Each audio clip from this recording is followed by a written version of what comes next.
Good evening, ladies and gentlemen. I'm Gerhard Kasper, the trustee of the American Academy in residence. Now, my task is to introduce our speaker, Roberto Suro, who will talk about migration. And he's a graduate of Yale College. But he told me a secret yesterday at dinner that I think you should all know, and that is that he was a member of a secret society at Yale. I will not explain what this elusive concept means. It means basically nothing. But I encourage you to question him afterwards. Then he went on for a master's degree of the Columbia School of Journalism.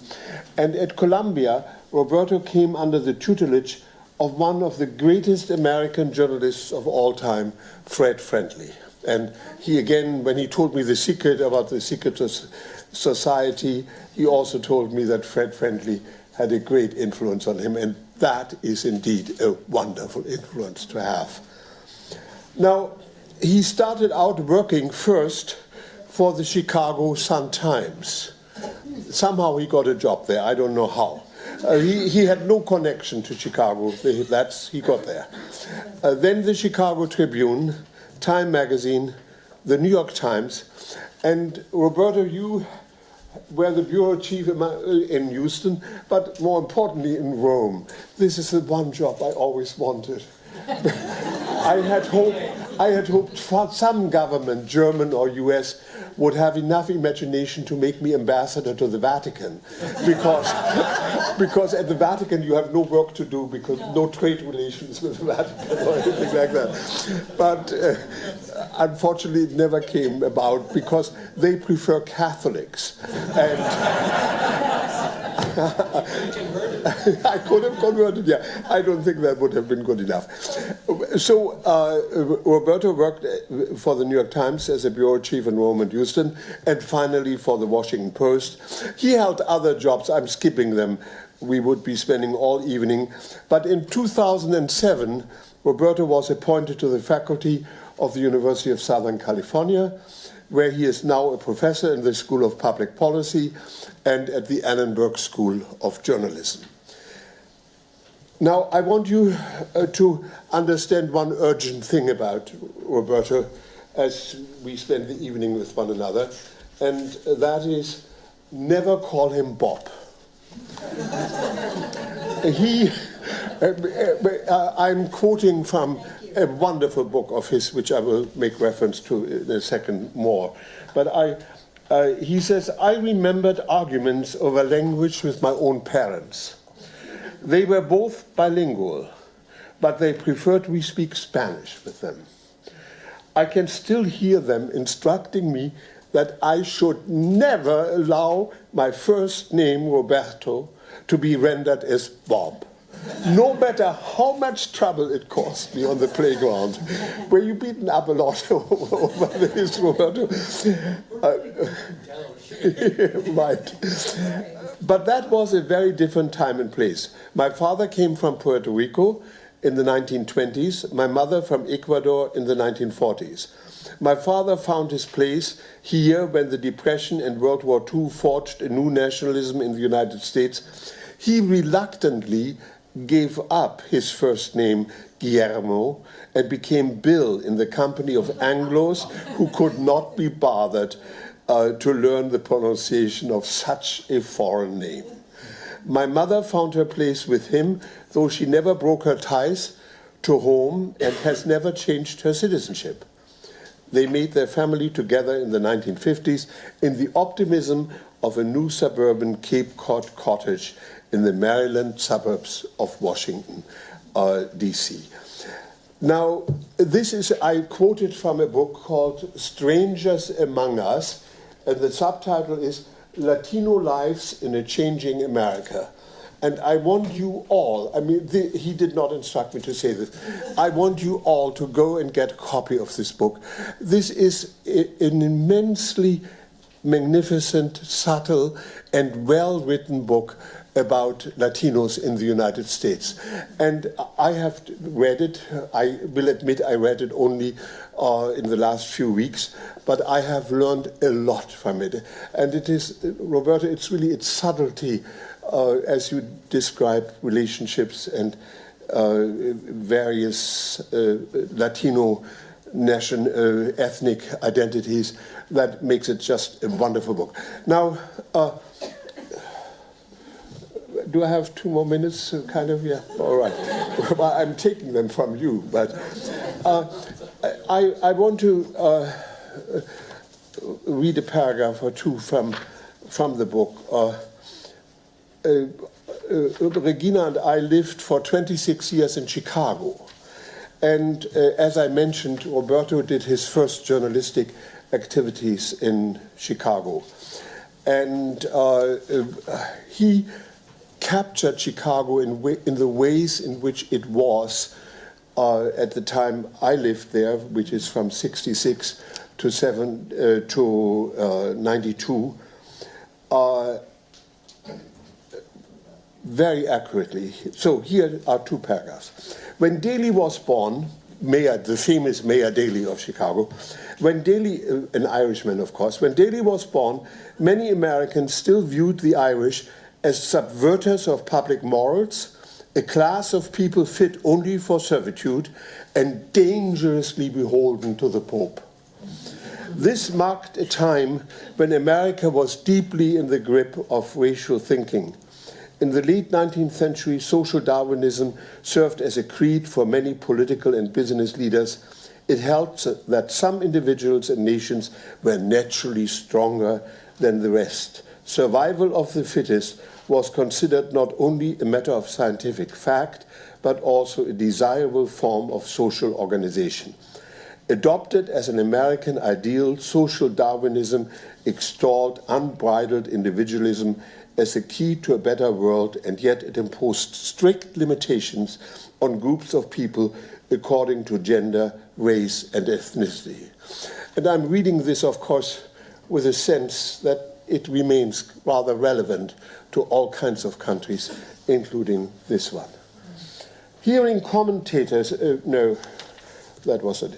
In Chicago and in other cities, European immigrants did not automatically give up their native cultures or languages. Faced with overt hostility, they actually highlighted and emphasized their differences as a defense mechanism. They came together in common cause and found strength in numbers. Poles, and this is Chicago as Regina and I experienced it, Poles stuck together, Italians stuck together. Joining with others who shared a foreign heritage of language and culture was a survival mechanism that became a means to gain power and to become American. So it was for Daley.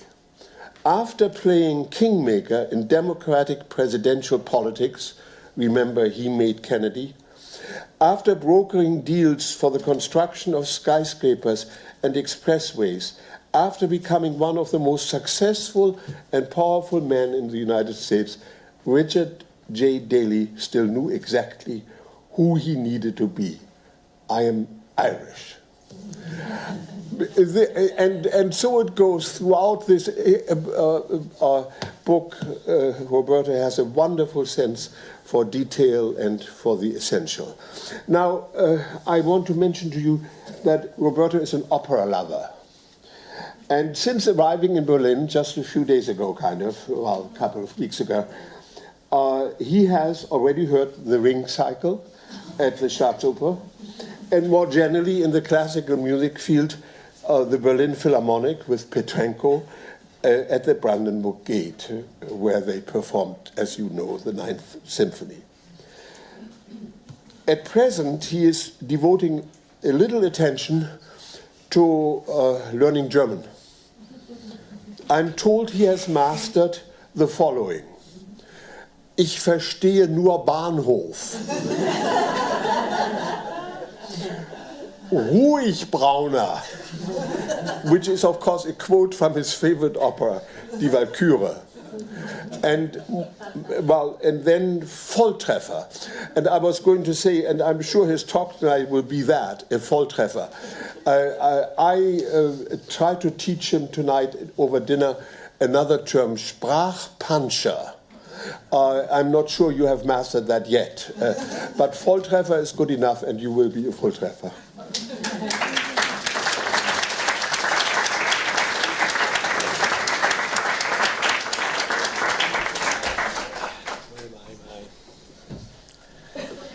My cup runneth over. Really. Sort of at a loss. At a loss in many ways. Gerhard, so you got, I mean, one more personal detail since we've gone so far already into my life. My grandfather, whom I was very, very close at an important time in my life, was born in Hamburg and migrated to Ecuador at the turn of the 20th century. He had a big shock of white hair, and he said my name the way you say it. I'm from Hamburg. Did you know that? I didn't know. I didn't know that much detail. It's the, I can't even name it, Roberto. So it has a whole strange kind of petite Madeleine thing going here, which we won't get able to. Could talk about secret societies, getting beat up on playgrounds, but anyway. We'll skip all that for another night. So thank you all for being here, and especially thank the trustees, other supporters of the Academy who are here. I could spend the entire evening talking about the joys of this fellowship, starting with living in this magnificent house with a very odd assortment of really smart people. My fellow fellows, the staff, you, the visitors on evenings like this, boon companions, challenging interlocutors, thank you all. I need all the joy I can get because I came to Berlin a little worried. I'm worried that Germany and the United States and the other rich democracies are ill-equipped to deal with new kinds of migration that are proving very disruptive. It's not so much that these migrations are huge. On the contrary, they are very specific, sometimes relatively small events in the larger scheme of things, but they produce a disproportionate and lasting impact on destination states. Understanding this dynamic, how these episodes of humanitarian migration produce outsized effects on rich democracies, is what I've come here to study with the hope of finding a better way forward. As Gerhard suggested, I've been writing about migration for a long, long time. A few years ago, I started seeing something that I thought was new. In 2014, on the Rio Grande, a surge of women and children, suddenly tens of thousands, moving together, but with individual urgency. Then in 2015, the surge crossed the Eastern Mediterranean into Western Europe that you're all so familiar with. I saw similarities in the motives and the circumstances and the channels that moved so many people so quickly. I saw even stronger similarities in how the Obama administration and the EU responded. They deployed old mechanisms of migration control designed to keep migrants far away and to make the journey so dangerous, so costly that they stay home. Deterrence failed.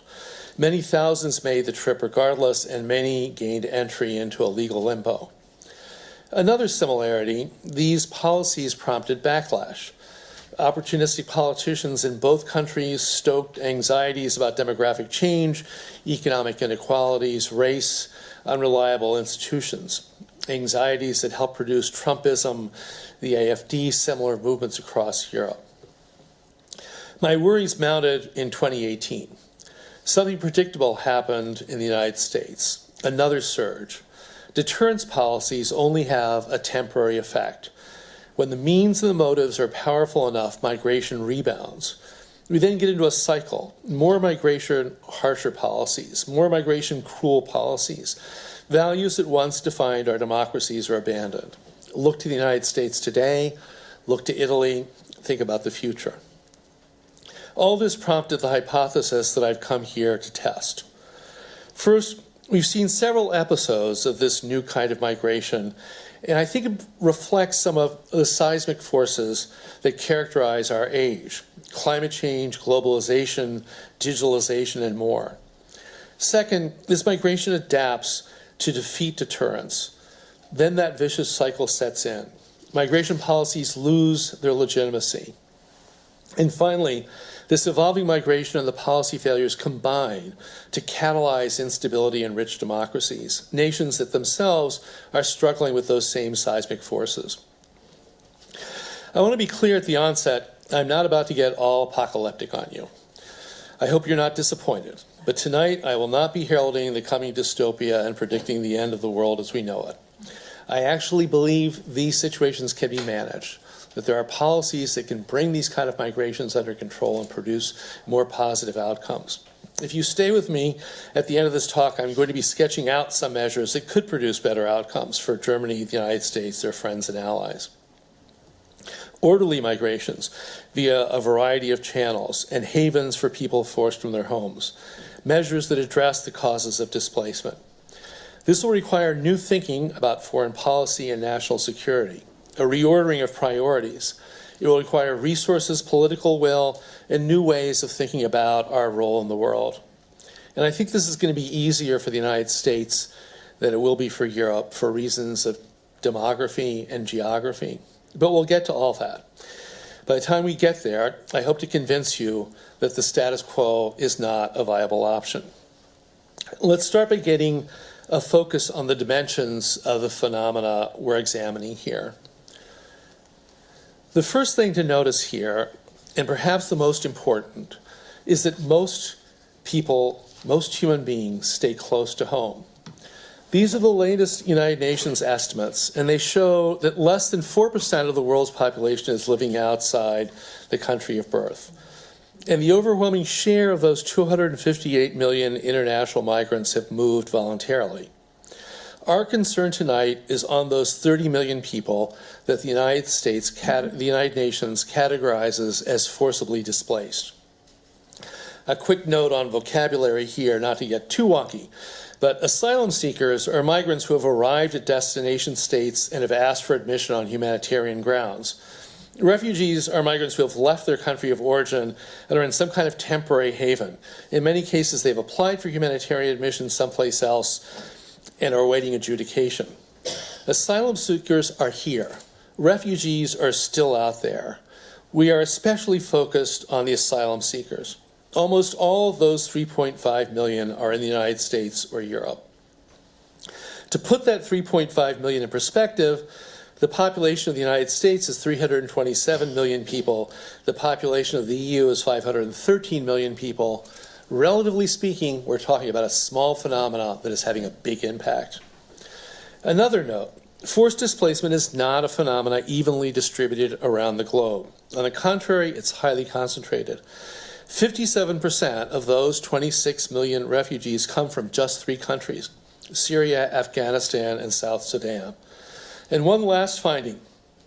These numbers have been volatile recently. The number of international immigrants was just 173 million 20 years ago. The Syrian civil war has produced 6.7 million displaced people in less than 5 years. 3 million people have fled Venezuela in just 2 years. Volatility is one of the key characteristics of humanitarian migrations today, and volatility is also a key to understanding its outsized impact. Before we go further, let me administer a very important corrective. The important corrective sounds like some sort of unpleasant medical procedure. Let's just call it a clarification. It's an empirical error to see contemporary migration, especially forced displacement, as one big homogeneous global event. That's not only wrong on the facts, but it produces the kind of paranoia that leads to bad policy and corrosive politics. There is no apocalypse in this data.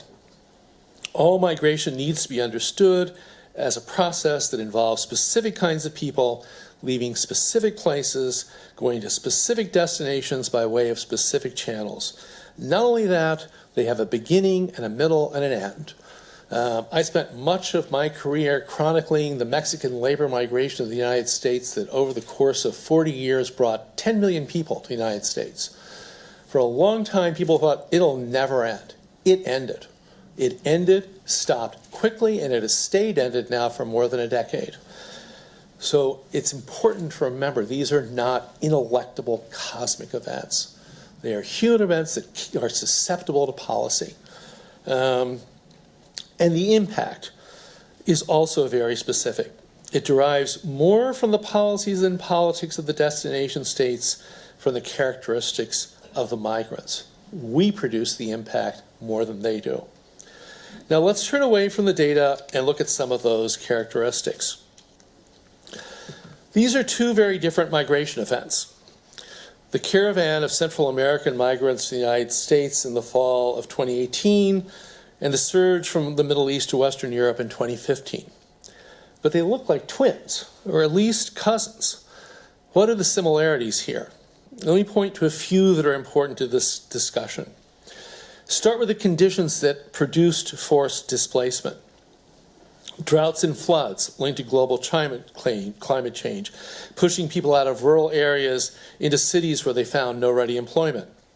Globalization that has slowly choked small and medium-sized nations with no natural resources that are worth extracting, that don't sit on global trading routes, do not have a logical place on global supply chains. States that went into the 21st century with weak systems of governance, particularly weak rule of law, and high levels of corruption and inequality, they proved to be highly fragile, highly vulnerable to subversion, disruption, transnational criminal organizations, arms dissidents, and others. You can find these conditions in all of the countries of origins that the migrants in these pictures came from. Now let's talk about the migrants themselves. In these crowds, you would find people who had suffered very specific human rights abuses. You'd also find people fleeing conditions of generalized violence who maybe had never had a personal encounter with those disruptive forces. You would find people for whom all economic prospects had been crushed. Others who simply wanted to find a better life.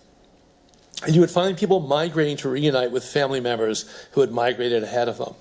This is what we call mixed motive migration, a richly documented phenomenon.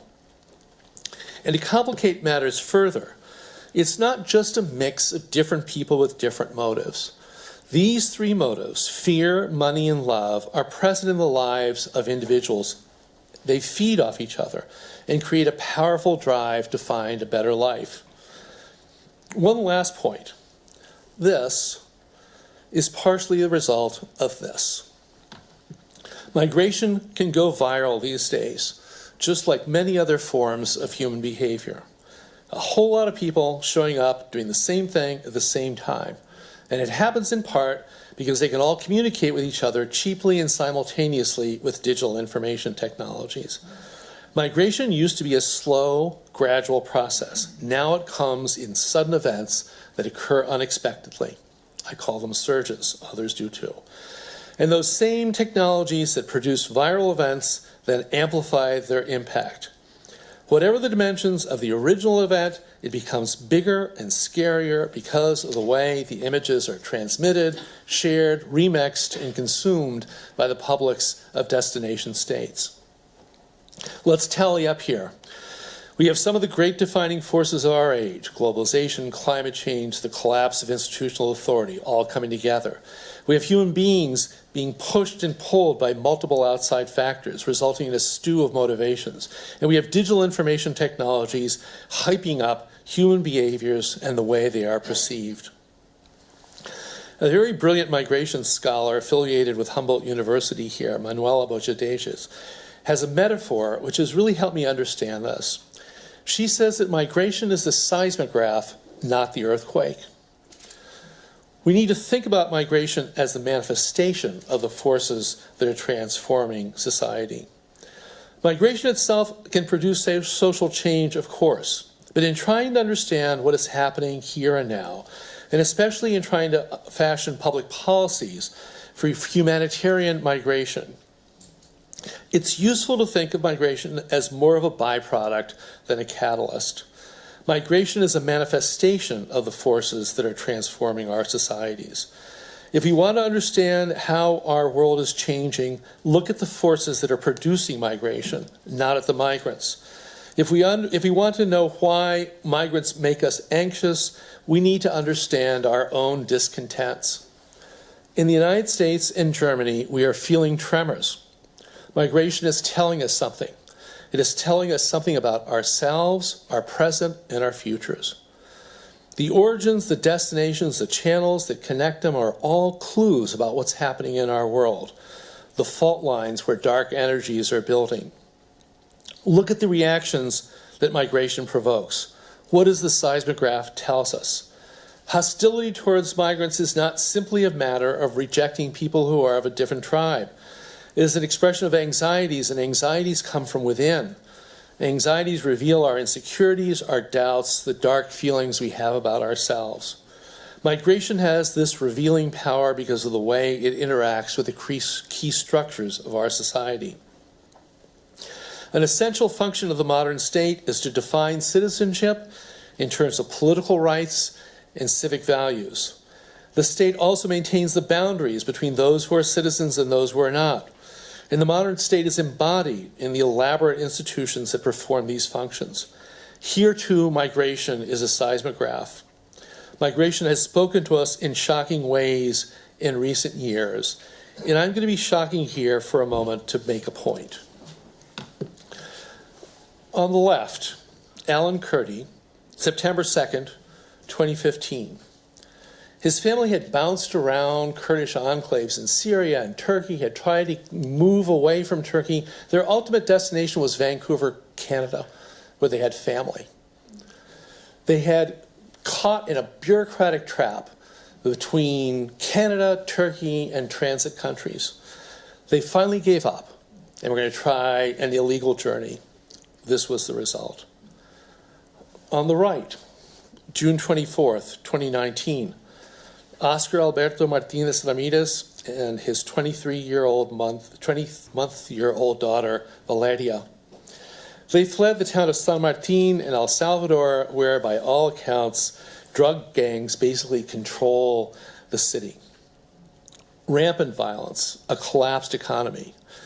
Ramirez, who worked at a Papa John's pizza franchise, felt he couldn't make enough of a living to raise his daughter there, given the circumstances. He doesn't appear to have had any understanding of asylum claims or what coming to the United States would entail, but he came anyway. And when he got to the Rio Grande and went to the bridge and thought, they said, you can't go over there, you can't apply for asylum, people said, you have no case, he decided to try and swim. This was the result. These were unnecessary deaths due to policy failures.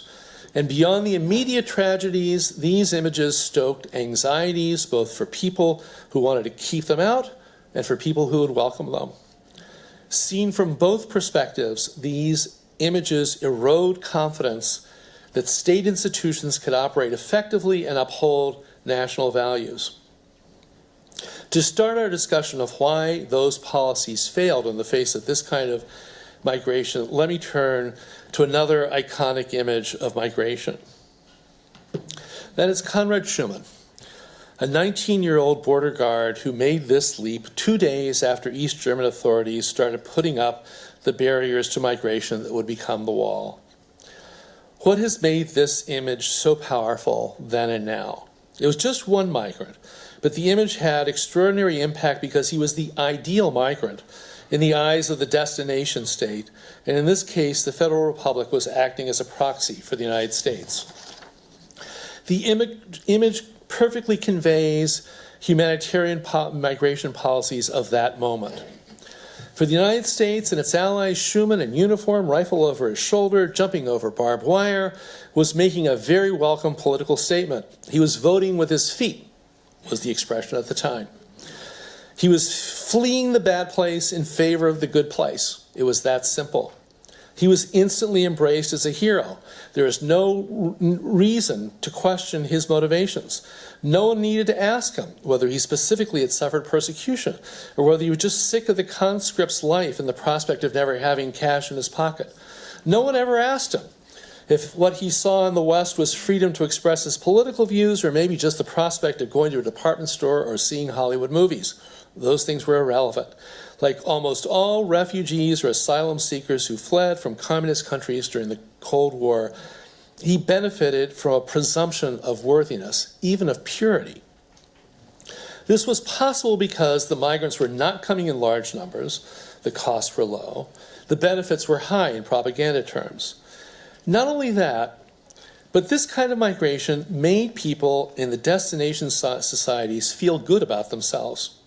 We must be better than the commies because people are risking their lives to come to our side. Well, the world has changed. The moral clarity of the Cold War is gone. Instead, there's moral ambiguity. Migrants from Central America are fleeing regimes supported by the United States. Migrants coming up through Greece are fleeing dismal detention camps created by the EU. As we've seen, the causes of displacement, the migrants' motives, the means by which they travel are all very different. Nothing in our world is so simple as it was 60 years ago, certainly not migration. And yet the criteria that determine whether someone qualifies for humanitarian protection are the same as when Konrad Schumann made his leap. Our most important moral standard in regard to humanitarian migration was created for a different world than the one we operate in now. And by the way, if any of you were here last night for the lecture by David Frum, this is the only point as regards migration on which we are in agreement. The criteria to which I am referring is the well-founded fear standard, which was expressly designed for people fleeing persecution at the hands of governments, specifically communist governments. It was meant to be short-lived and apply only to Europe. The well-founded fear test has not only survived, but it has become the universal standard for deciding who gets humanitarian protection. 154 nations are now signatories to that convention. I want to focus on just two flaws in this very long, tragic tale. First, the standard as it applies now draws a sharp distinction between involuntary migrants, those who are driven by fear, and voluntary migrants, those choosing to move for love or money. You're one or the other, no mixed motives allowed. And as the distinction is applied in asylum hearings, any hint that the fear is not pure, that it's muddled by love or money, a Sprachpancher of motives. Liz, we got to work on that. Our German teacher. Any hint that it's muddled by love or money is ground for disqualification. The second flaw is that decisions as to whether someone deserves protection comes about through a quasi-judicial process conducted on an individual basis. This requires time and resources on the part of the destination state. When large numbers of asylum seekers arrive all at once, administrative chaos and backlogs are the inevitable result. Migrants are either held in detention or they're released in the general population while their cases are pending. The asylum backlog in the United States just a few weeks ago reached 1 million cases, double what it was when President Trump took office. And the average wait time is now up to more than 2 years for the first asylum hearing. Congratulations, President Trump. Inevitably, the administrative dysfunction causes citizens to lose faith in their institutions, the institutions that are carrying out the most basic duties of the state. Moreover, these scenes play out in specific places that carry graphically negative connotations about the integrity of state institutions. In the United States, the border with Mexico evokes chaos, criminality, corruption, a broken state. Here, the immigrants arrive via Greece, Italy, Turkey, not exactly countries that are held in high esteem, all due respect, and they're widely suspected already of abusing German generosity. The backlash is especially severe when the migrants express their frustrations in dramatic fashions, which is inevitable given the nature of these arrangements. People who sympathize with the migrants see injustice in pictures like this, the Budapest train station in 2015. People who are skeptical or hostile see their government succumbing to massive fraud. This adds to the polarization that already characterizes civic life, especially in the United States. In response, the governments of destination states are deploying a variety of mechanisms and policies that are designed, as I said, to keep asylum seekers as far away from their borders as possible. The objective is to make the process of seeking asylum so difficult, so painful, and expensive that they don't bother making the trip. Only the most worthy will persevere through all the obstacles. The strategy of deterrence has been taken to brutal and unconscionable extremes by the Trump administration. But what the United States is doing today is only acceptable by degree. Australia warehouses asylum seekers in Papua New Guinea. The EU has conducted interdiction at sea and sent migrants back to holding camps in Libya. Germany, via the EU, exercises its checkbook by paying Turkey 2 billion euros a year to keep Syrians from crossing over to Greece. A variation on this are first safe country agreements of the sort that Trump is now trying to coerce on Mexico and Guatemala. That means that migrants must apply for asylum in the first country they encounter and stay there. This is the essence of the EU Dublin Accords. There are two problems with this deterrence strategy. First, it doesn't work in the long term. Second, it's destructive, self-destructive in the way destination states deal with their neighbors, particularly fragile neighbors. I'll discuss that in a moment when we get, at long last, to my suggestions for how to do this all better. You'll be desperate for good news by then. So why do these strategies fail? The picture on the left is of a detention center in Texas in 2014. The picture on the right is of a detention center in Texas in 2018. In 2014, President Obama deployed deterrence strategies, more border enforcement, more detention, enlisting Mexico to turn back asylum seekers, and succeeded in halting a surge of Central American migrants, as I mentioned at the very beginning of the talk. But that success was only temporary. The same kind of migration surge with very similar characteristics under very similar circumstances began in 2018 and again this year. Why do you get a rebound? I believe that there are specific characteristics of this migration which defeat deterrence.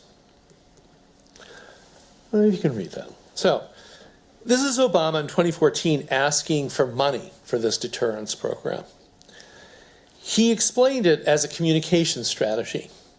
It's supposed to function by sending a message, transmitting information, which is understood and then becomes the basis for a rational choice by the intended audience. You hear this, you don't migrate. Would-be asylum seekers are supposed to decide that the costs of undertaking the journey outweigh the potential benefits. So the first condition is that the migrants are capable of making an informed and rational choice about anything. Well, consider that many of them are recent victims of trauma. Second, they need to be able to understand the costs and the benefits.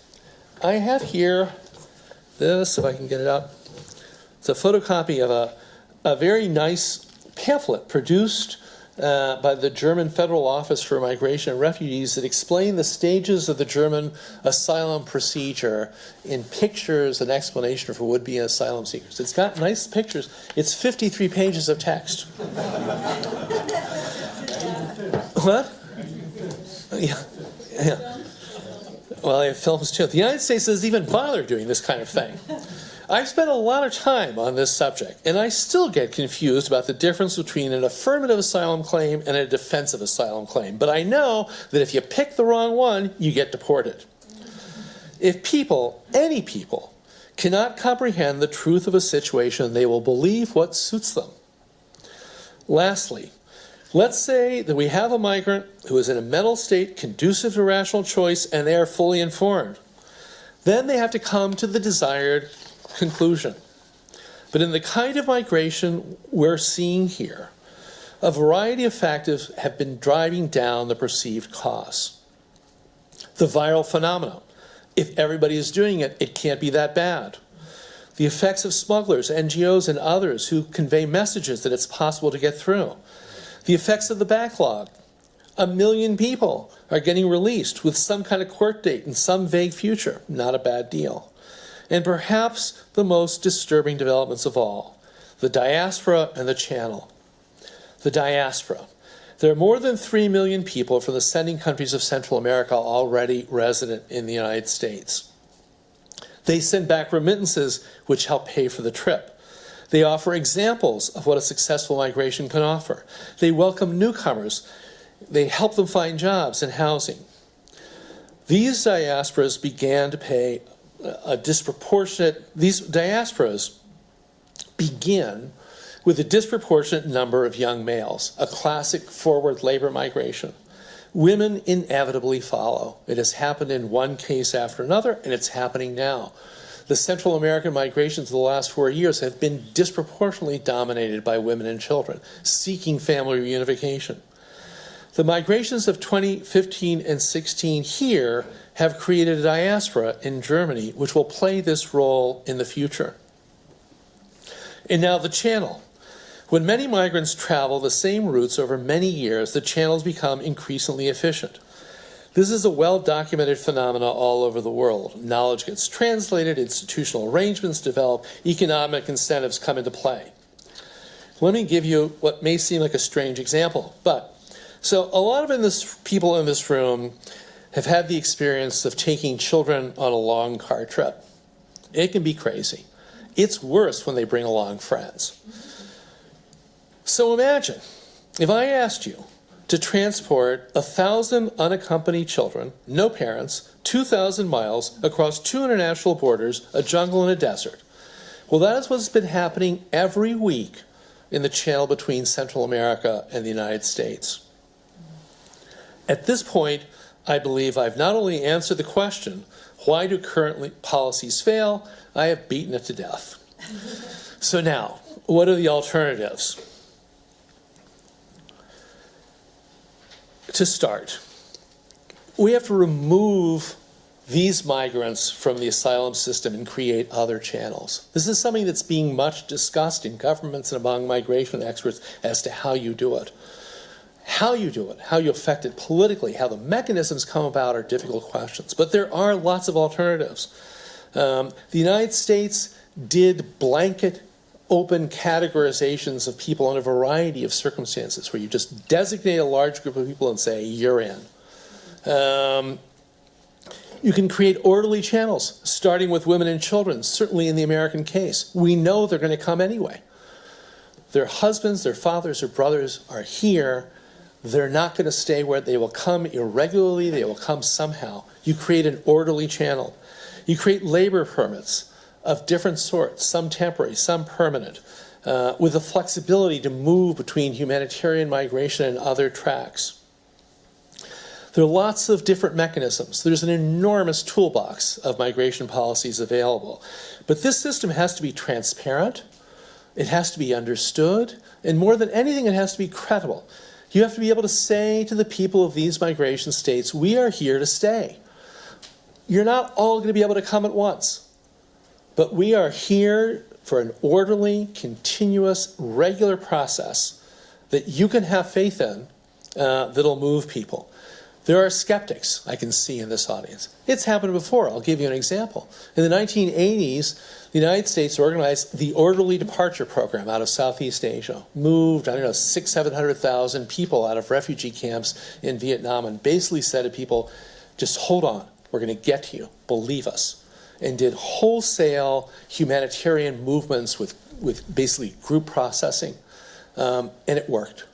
And it worked in a lot of ways. There are success stories out there. In doing this, moving this migration out of the asylum system will accomplish what I believe is a really essential aim, which is to preserve the asylum system, which is on the brink of collapse, both administratively and morally. We need, as democracies, to be able to say to people, we will give you protection. Because that's what we believe. That's who we are. That system is in danger, and I believe that would be a horrendous loss. We will need asylum at some point. The nature of humanity is such, it will create victims again, as it does even now. Third, the current system of offshoring, as practiced by the EU quite dramatically through the Dublin Accords, through the Turkish agreement, that Trump aspires to, and that he's sort of gotten the Mexican government to play along with, is, I believe, a really crazy self-destructive policy of dumping migrants on fragile nations on your periphery, in your sphere of influence. Why would you want to destabilize your neighbors? The single enduring principle of American foreign policy towards Latin America has always been, don't destabilize Mexico. That is like the one really bad outcome. And here we are saying, we're going to stuff a couple 100,000 Central Americans down your throat. You figure out what to do with them. Germany, through the EU, has spent a lot of money on the countries on the periphery, the pigs. Italy, Greece, Spain, Portugal. Now it's saying, you take care of these migrants, it will give you some money.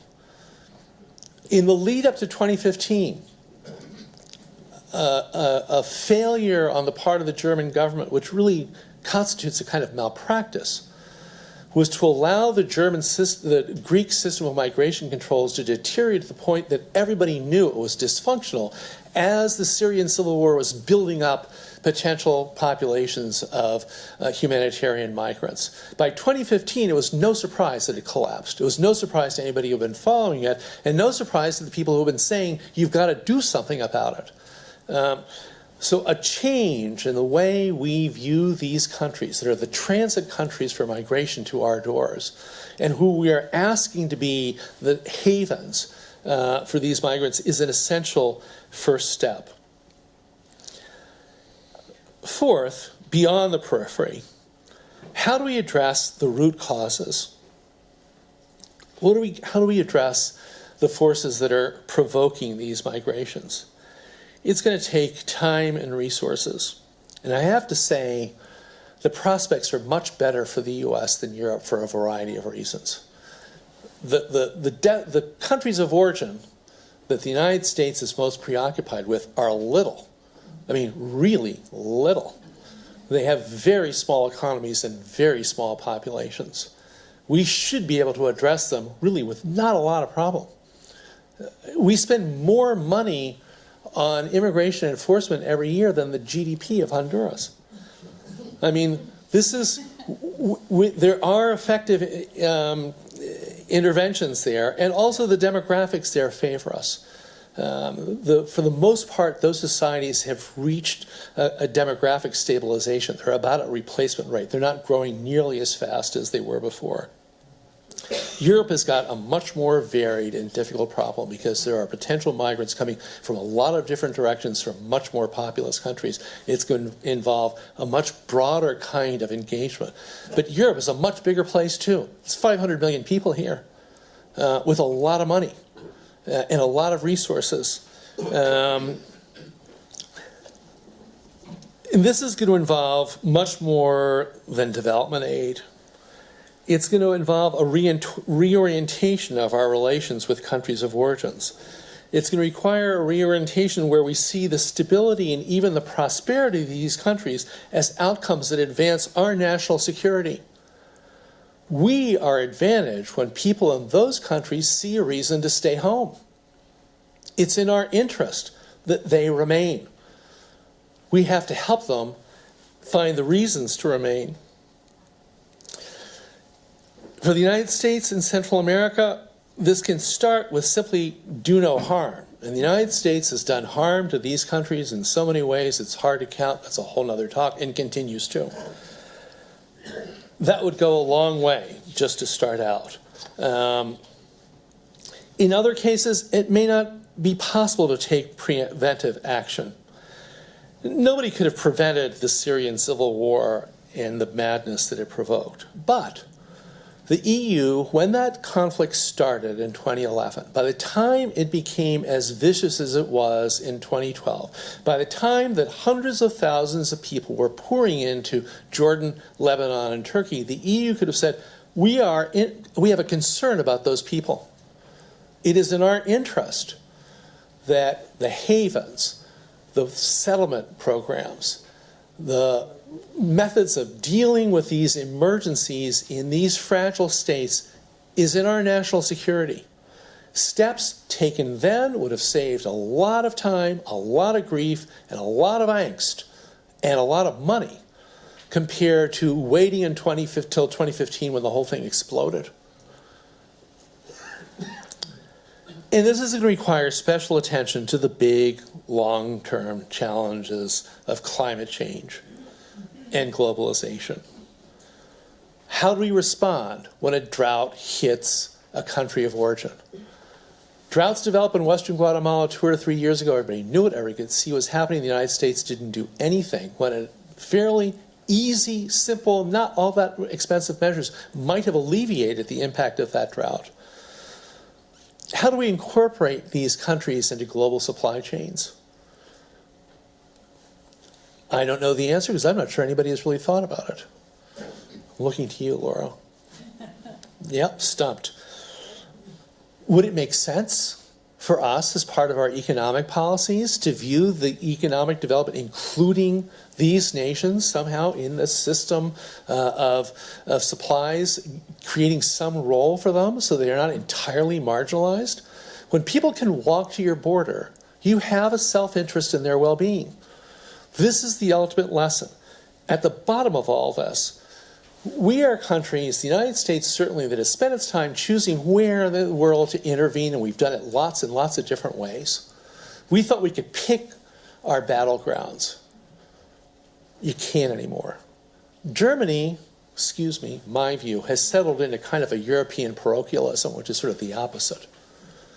In both cases, it's a willing withdrawal from these responsibilities.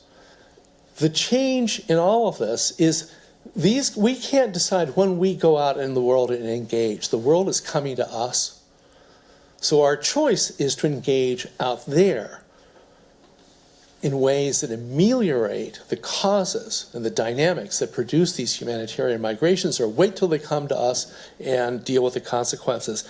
And those consequences are the final point. They happen at home. So the question of integration is a very vibrant topic here now. We could spend days on it. It's a fascinating topic. We, the United States, Western Europe, Germany has a lot of experience with immigrant integration. We surely know what doesn't work. That's been well documented. So many mistakes have been made. There's no question about what doesn't work. Creating banlieues does not work. Ghettoizing migrants does not work. Creating massive impediments for their economic incorporation doesn't work. And we know a lot about what could work, and there are examples of what does work. But those ideas will only succeed if there's a consensus in our societies behind them. And to get to that kind of consensus, to get to really progressive, active, energetic policies of integration towards these migrants, we need to deal with the causes of the rejection and the angst. The seismograph is telling us to look inside of ourselves for the causes of anxiety. I don't think you resolve the integration issues with worker programs. You have to deal with much deeper questions about our societies, why we have lost confidence in ourselves, why we have lost confidence in each other, and why we've lost confidence in our institutions. Now, I'm in no way claiming this little agenda is the ideal or that it's going to work. It's just meant to induce conversation, because we need to stop doubling down on policies we know that will not work. We have to start a conversation about alternatives. Fixing humanitarian migration is worth doing for its own sake, but fixing it will accomplish much more. Remember the seismograph. Fixing migration will take us to those fault lines, from climate change to our loss of confidence. Migration is telling us that these are urgent challenges. I started by saying that I was worried, and so I'm going to end that way.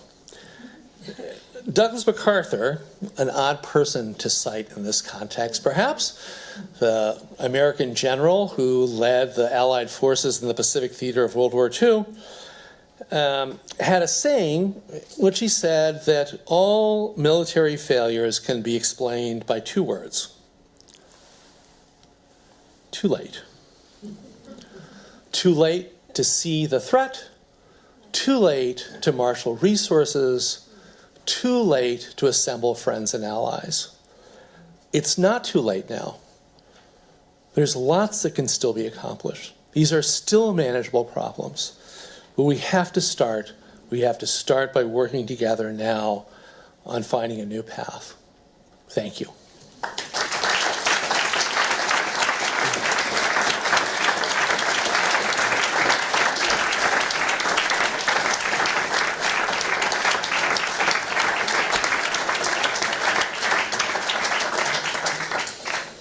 Thank you for challenging us.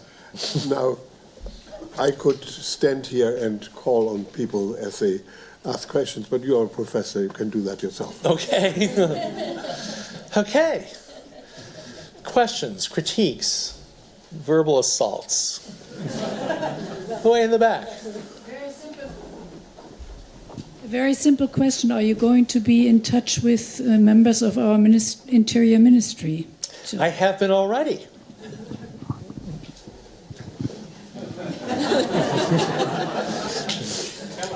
Yeah, that was a simple question. I offered a simple answer. I hope they're all. I'll stick to yes, no questions, if I may. All right. So we have. Perhaps you can elaborate a little bit. Well, I want to be discreet.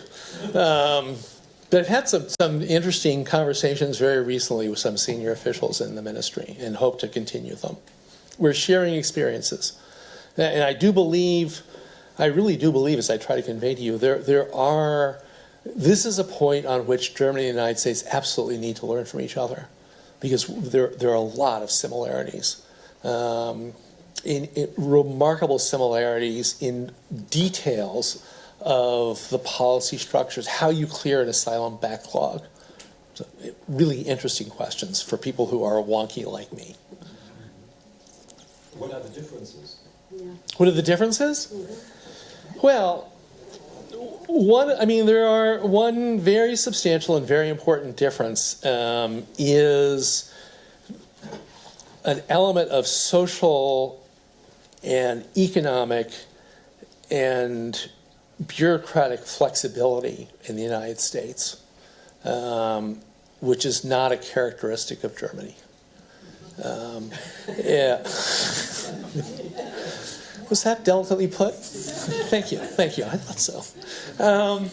So, for example, another conversation we were having over dinner tonight, labor force incorporation. It's much easier in the U.S.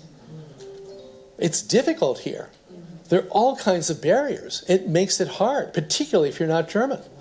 I mean, labor force knowledge is one of the key aspects of integration.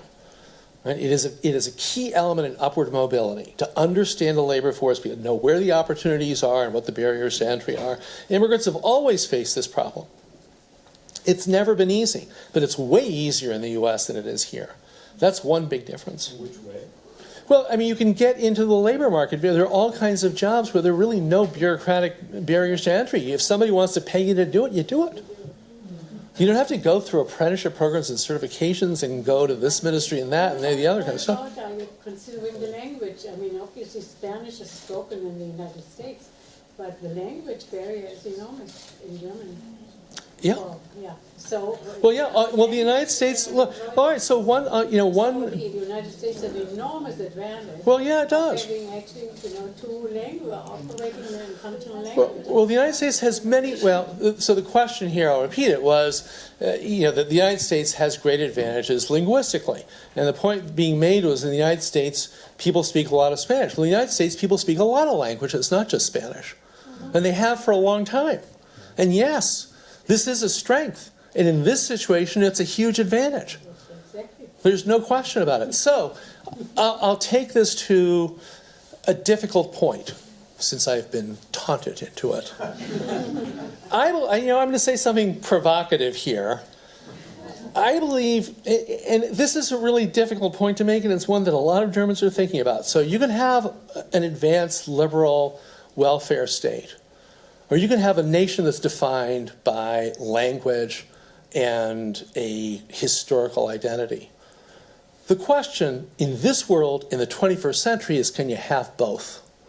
I think that's a long shot. The United States is not trying to have both. It is trying to have a liberal, advanced economy run democratically, but not based on identities of language, race, shared history, shared culture. In this world that's not going away, that is an enormous advantage. If what you're trying to do, the notion of a nation state, a state that is defined by a nation, is relatively recent. It is a fragile concept. We take it for granted. The history of Europe, the big successes in Europe have been multinational states.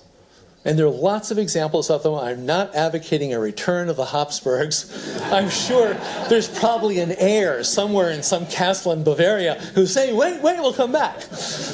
But there are examples, and the United States was a multinational empire for a long time, and it still is.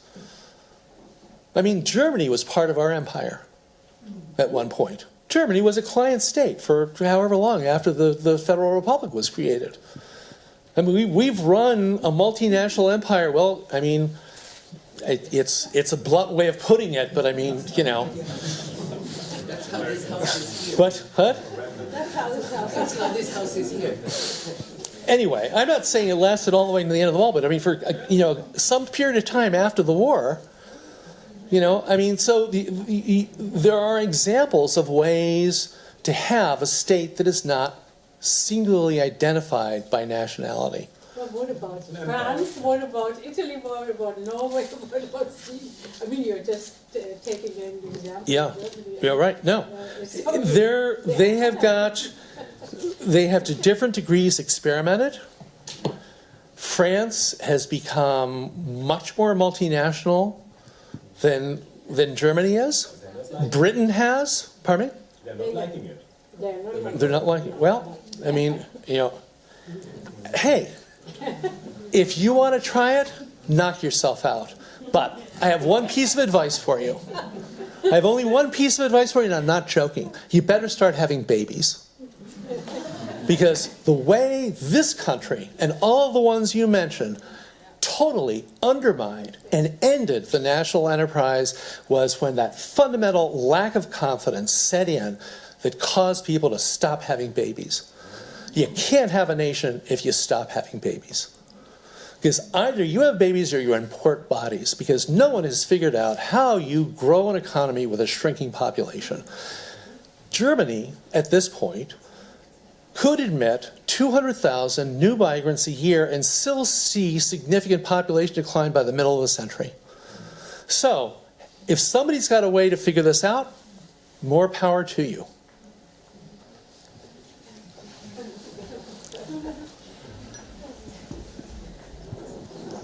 So, Professor, I'm yes.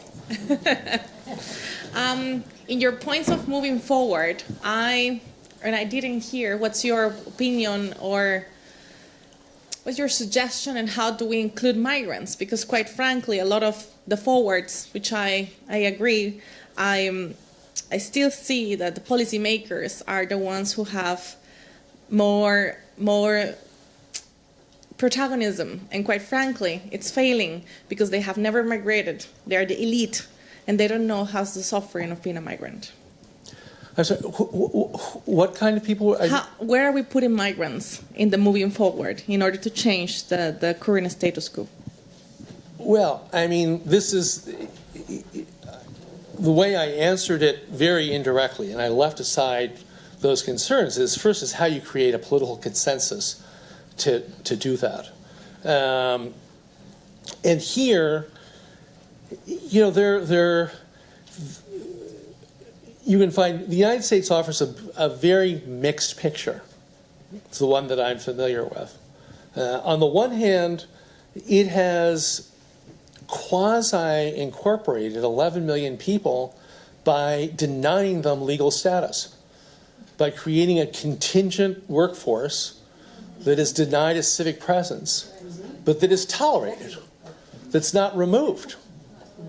There is the inchoate permission to remain, as it was put in a Supreme Court ruling. And this has been, it suits everybody. At the same time, we've managed to create an extraordinary cherry-picking operation of the world's brains in high technology. I mean, we have rated the universities all over the world for smart people in certain sectors, and we have allowed the serendipity to happen. I mean, one of the things that we know is true is you can't predict who's going to succeed. And everybody talks about all the number of Fortune 500 companies that were founded by immigrants. Those immigrants didn't, on they or their parents on their visa applications didn't say, I'm a candidate to be CEO of Fortune 500 public. It was serendipity. And this is part of the peculiar magic of successful migration. You have to let in a whole lot of people, and in that group, you're going to find the extraordinary success stories. Can you create the spaces for them to exercise their own agency? You can't pick people and say, you're going to do this, and you're going to do this, and you're going to do this, and I'm going to put together a Noah's Ark. You have to create open spaces. You have to create open spaces for people to come in and to prosper. At least that's the only really successful models there are in the current economies. If you have very rigid labor classification systems and very rigid means of entering those systems, something we've seen, it's existed in the United States, people have to go around sideways. So, Garrett was talking about the experience of European migrants. There were lots of people who had small shops. Small enterprise building still is a basic immigrant occupation in the United States. Well, the reason for it is because you can do it without barriers to entry. I mean, there are all kinds of, it is much easier to do than, for example, to get into a profession. So, if you want to be good at this, at what is the contest of developing an advanced economy in a democratic state in the 21st century, you have to create a pool of migrants and the spaces for them to operate in. And there are lots of, you can talk about specific policies, but the basic orientation towards that is where this has to start. And I'm not saying the United States has perfected it, but it's doing about as well as anybody out there on this. It's by no means perfect. There are lots of problems, but there are many worse examples. Did I get close to what you were looking for? Yeah. Canada's much better. Canada has a very peculiar, Canada has a point system where it rewards people. Yeah, the lesson of Canada's point system is you can have somebody who has extraordinary points for language ability, education, all these things. They still end up driving taxi cabs. But still, in average, they're much better than Yeah. the ones that we get. But they get integrated. Yeah. But they get integrated. Hey, I want to talk about integration for a second. I want to go back. This is my favorite fact about German immigration to the United States that dropped out of this speech. In 1900, there were 600,000 public school children in the United States who got all their instruction in German. There were 3 normal schools in Milwaukee that trained teachers to teach German children in German. The German immigrants of the big wave of the 1880s did not want to integrate. It worked for a while. There were 2 world wars. It all went away. Anyway, it's a side note. There was a question. Yes. Oh, in the back. Sorry. Well, in your proposals to improve our system, number 1 was orderly channels. Do you mean that we send shuttle ships to the Maghreb states to take everybody who wants to come here? Because this would be a very orderly channel. Don't think you mean this. I definitely what don't. I think you mean. Sending ships to bring people. No, is no. just- I mean, but this is what some people say here. No. So I think that Europe must decide. Not people choose to come to Europe, but Europe chooses who to come to Europe. Is this the way you? Well, yeah. I mean, in part, you can have a selection process, but it has to be credible. It has to address the needs, and it has to represent an enduring commitment to a kind of a continuous, orderly migration. And as I said, there are examples of this. And you can't. We're not going to. Australia's not a paragon of anything quite. Well, all right. Well, we're going a little far afield, but. Not in dealing with humanitarian migrations, but all right. Yeah. All right. Well, yeah. All right. So maybe Germany needs to warehouse migrants on Malta, buy it and stuff it full of migrants. That's what Australia has done with Nauru, right? The EU is doing. The EU's. We got into a crazy debate here, but I'll tell you. Yeah. Okay. It's not true. I'm sorry. I got the microphone. I get to pick. So please. I think this is actually in line with some of the suggestions we're kind of inviting you to give. I really appreciate particularly the provocation to the failures of our internal policies here that you give us. I also appreciate that you've used the notion of migration as a symptom. It seems to me that in point 3 and 4 of your solutions, you're also, at least implicitly, the periphery, countries of origin, implying a foreign policy. And I'd just like to invite you to say a bit more about that. In light of the fact that, I mean, if we're honest about the history of this, the history of development aid, of humanitarian interventions, and of the kinds of financial interventions that we've seen, that all precipitate the kinds of surges that you've been describing so beautifully, has a much longer history of failure than policies at home. Yeah. And I wonder what we're doing when we sort of match, when the kinds of policies we're looking for at home mirror the kinds of paternalisms that we see there. Because it seems to me you have a different idea under point 3 and 4, and I'd love to hear. Yeah, I mean, so this is... I mean, you raise really important and difficult questions. These ideas are not fully developed in my mind, nor are really fully developed in the minds of a lot of other people who are trying to kick them around. I mean, so we know a couple of things. We think we know a couple of things. I'm waiting for the brickbats to come from the front of the room, but I'm going to ignore them from now on. So we know you need to have a variety of solutions. Right? You need, in the transit countries, for example, in the periphery, you have to be able to do a lot of different things at once. Some people need temporary havens, some people need permanent havens, some people need to be incorporated into those societies. You have to address those societies, those nations, in terms of their own economic and social needs. It's a totally different kind of engagement than the one we've seen either in the way the United States deals with Mexico and Central America, or that Germany deals with the southern periphery. It has to start with a fundamental reorientation. You can't simply, as was the case with the way Germany dealt with Greece in the first half of this decade, to say we're going to give you some money, not a lot, and we're going to give you a massive responsibility.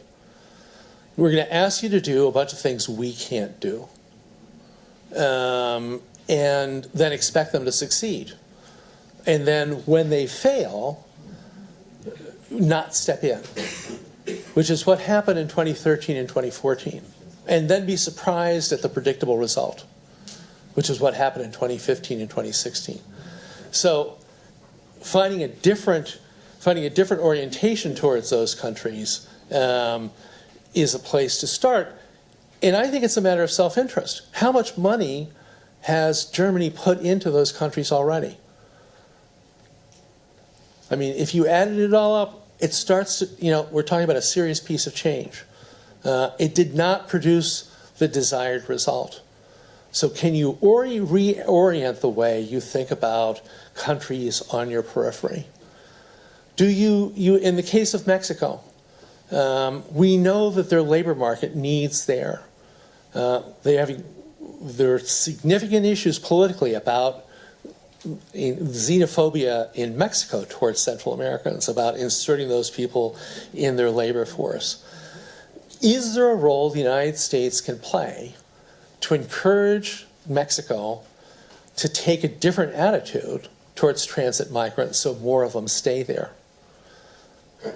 Is there a way to conceptualize possibilities of temporary havens that don't end up being camps?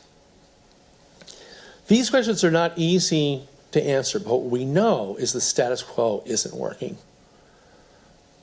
And it's getting expensive, and it's not working. So these countries are key players. You can't, what we know for sure is you cannot fix this problem at your borders. But you also can't fix that problem by deciding what the desired effects that you want from those countries, nor from the migrating population. No, of course not. So I think in a way this is the international follow-up to the colleague back here that asked, where in these 5 way forward, a lot of which I wholeheartedly subscribe to, where is a place for kind of taking the protocols of a solution of a way forward from those most affected? Well, of course. The periphery, the countries of origin, and those who are making migration. And I'm not accusing... Yeah, no, of course. Yeah. Well, I mean, I'm talking about a fundamental reorientation of the way we look at these countries. And one of the ways you that you change is at looking them at places you dictate to, which is the way the United States has treated Central America for 200 years. So yeah, of course. You can't treat Greece the way the EU has treated it, saying, here's money, do what we say, and expect them to perform. So yes, I'm talking about a fundamental, you start to see these countries as essential to your self-interest, which means you have to deal with them, you have to engage with them. You have to engage with them, they have to be full participants in this, of course. You're entirely right. Roberto, if I may ask a question, make a point. Yeah, sure. I, of course, very much agree with you about the countries of origin and what we should be doing there. But the fact of the matter is that decades of foreign aid have not particularly helped. Right. We are very discouraged by all of that. Right. Much of the money goes down the drain of corruption in these countries. Right. And so, quite apart from the fact that I'm very sympathetic to what you are saying, that we should address the countries of origin, we don't know how to address the countries of origin. Well, Laura, you want to add? So I think one of the things so think about NAFTA and Mexico. Think about your point. Your point was the issue of Mexico has largely been solved here. If you think about migration from Mexico, and back when solved. So basically, one of the things the U.S. did, and it's very controversial, and it's very controversial to this day, but it actually did help Mexico develop. Okay, was we basically the arguments in the administration, the Clinton administration, were always that NAFTA is fundamentally about Mexican economic development. It's not about U.S. economic development. It's a very small relative to the U.S. But actually, if we engage in this free trade agreement with Mexico, we will create a momentum for development in Mexico. And it worked. It worked to some extent. Not perfect. No. But what I'm saying is, it wasn't foreign aid. It wasn't aid. Okay, it wasn't dumping money down the drain. It was actually a trade agreement. Yeah. And the trade agreement was a way to help develop Mexico. Yeah. And it did. It was one of the things that did help slow that migration. Any other examples, Laura? No, but I think what I'm saying is, and I'm not even sure that if we're then you think about Syria here. I mean, this is not even a question of foreign aid. This is a question of a breakdown of a state. This is not about. I mean. It's not a test of aid. It's not a test of economic. It's basically this is a failure. This is an internal political conflict that leads to a failed state. And then think then there's a real question of what does the international community do about that? Yeah. But it's not it's not a foreign aid question. Yeah. It wasn't a foreign aid question. It wasn't an economic development question. It was a Syrian internal rebellion. It was, I mean, it was an international question. Yes. And very much an international question. Well, no, from the start it was an international question. And the West, particularly the Obama administration, decided, yeah, Syria, what could go wrong? They didn't look at a map. No, but what you could say, if you want to say it's international, what you could say, because you said there's nothing that could have been done on Syria. Well, I said what might have been done by Syria. I didn't say that. To say, yeah. Okay, Assad, you get it. We're not going to try to stop you. We're not going to try, because basically for a long time what happened is the West actually was supporting the anti-Assad, and Assad was going to win, and that was it. So it was a mistake. The foreign policy, I think, was a mistake. It was a mistake of the West. Yeah. We should have said, okay. Well, we've gone far afield. Yeah. It's. I want to raise one economic thing, because I think implicit in some of the questions. In the U.S., and I think I'm sure you know this, the assessment of the effects economically on the U.S. of immigration have been positive. If there's no evidence that that the immigrant population is a fiscal drain at all. There's no evidence of that at all. There's no evidence that it takes jobs away from natives. The only evidence is that in certain highly concentrated areas where there are lots of immigrants, there may be downward pressure on low wages. That's it. That's it. So this notion that somehow or other there's a huge cost to the United States from this population, actually is just wrong. It's totally wrong. I mean, and it's in looking forward. I mean, that Mexican labor migration, pretty much, it brought our demographic future into balance. We're right about at replacement right now, and we have healthy numbers of young people. And it relieves an enormous lot of pressure. On your point, Gerhard, the idea of old-style development aid, that paternalistic, write big check infrastructure project, no one supports that anymore. I mean, that idea is dead and gone. And everybody is kind of scrambling to find other ways of inducing economic growth in marginalized economies, and increasingly it's in the form of trade agreements, in the form of providing incentives for different kinds of economic development, and certainly not saying, here's what we think you need. We're going to build a $3 billion dam here, and that's going to fix things. I mean, that's gone. I mean, the World Bank doesn't even do that anymore. It's